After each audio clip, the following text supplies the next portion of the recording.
Now to something that you probably hear about a lot, more than, it affects your daily life, though, cryptocurrency. It's all the buzz right now, but it's something that's also becoming a lot more relevant to us, even if we don't realize it. Just this week, Fidelity Investments, which probably manages a lot of 401ks of people watching right now, announced that it is launching a Bitcoin option for those retirement plans later this year. That means for employees at some 23,000 companies across the country, employees will be able to put 20% of their retirement savings into Bitcoin if they want. And with that, it's making cryptocurrency a very real option for a whole lot more people. Now, even though crypto is becoming more and more mainstream, we've heard from a lot of you asking about this type of digital currency. So tonight, we hear from 3 people who know a lot about crypto as they answer some of your most common questions.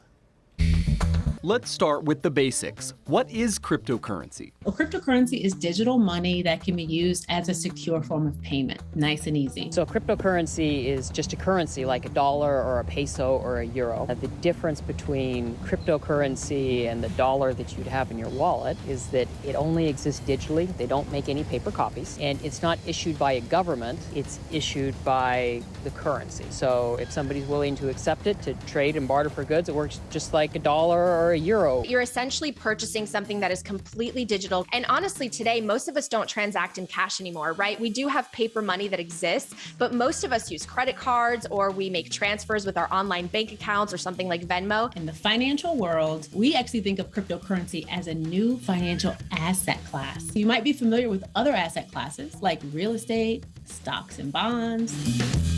What about all the different kinds, like Bitcoin? Think of crypto as the umbrella. There are lots of pieces under that umbrella. There's Bitcoin, there's Ethereum, there's Monero. In the same way that there are sedans. Toyota makes Camrys, which is an example of a sedan, but sedans are also still motor vehicles. So Bitcoin is a specific application, a specific coin type, whereas there are certainly other types of cryptocurrencies. So all of these cryptocurrencies are separate, and it's all technology-based.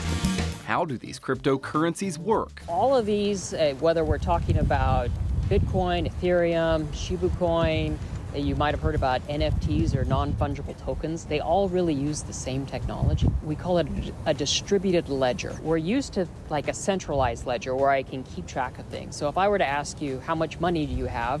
You could probably answer the question. You'd have to call your bank and they would tell you, this is what's in your account. With something like Bitcoin, there's not one person who keeps track of what your balance is. There's a whole network of, we call them miners, log transactions so you can keep track of your balance. So there's not one source that tracks it. That broad family is called a blockchain. Distributed ledgers and blockchains, they're like motor vehicles. And then cryptocurrency is like sedans, and Bitcoin is like a Camry, but it's all part of the same family of things that will absolutely change our world in the next 10 years. So why should I care? How does this affect me? Why would somebody care? When we have these type of distributed ledgers, we can keep track of things that we don't currently keep track of. There's an interesting pilot that Alfa Romeo is rolling out with their new SUVs out of the UK to digitally keep track of all the maintenance records. So if you go to buy a used car, you wouldn't just take the other person's word for it that they've done all their maintenance. There would be an independently verified record for all of the upkeep and maintenance that Alfa Romeo had gone through. And so when you bought the used car, you would also buy the history. There's a lot of other types of things that we don't really have big systems to keep track of the data. And something like a distributed ledger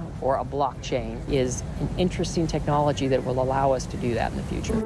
What are the risks of investing in cryptocurrency? Crypto is a speculative investment, which means the price goes up and down in value, which means you could lose some or maybe even all of your investment. It's important for people to kind of really acknowledge that. That's why you're not investing your rent money, you're not investing your mortgage money, you're investing your extra money. So the key thing to remember is that's not like investing in a stock.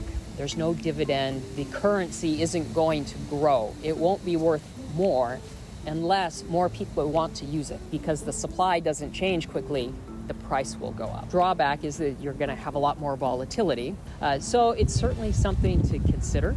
It might be part of a portfolio. What I think is incredible about Bitcoin is it's this really powerful savings technology where if you look at the performance over the last 10, 11 years, yes, in the short term, it is volatile. And so I want to make that point. It is very, very volatile.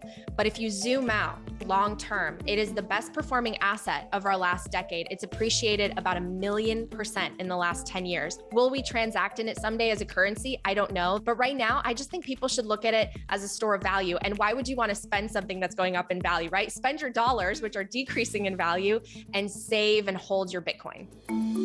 What's the best way to give cryptocurrency a try? You do not have to buy an entire Bitcoin. I think that that's sometimes a myth for people that are new in the space. Like, oh, I have to, have $50,000 to buy one Bitcoin. Absolutely not. You can buy as little as $1. There are apps out there that allow you to transfer your US dollars into Bitcoin. I encourage people to start with Cash App. The reason why is you probably already have Cash App on your phone, maybe even buying stocks on Cash App. You might be even paying your friends on Cash App. Well, Cash App actually has a Bitcoin section. If you go to Coinbase or crypto.com, they all offer a wide range of different types of cryptocurrency, and you can buy and sell any number of different kinds to start a wallet. And I also encourage people to see cryptocurrency as a piece of a broader portfolio. You already might be investing in stocks and bonds. Great. Add crypto as another piece. This whole idea of diversification, it really does apply. It allows you to kind of spread the risk that you have for your entire investment portfolio. Finally, is cryptocurrency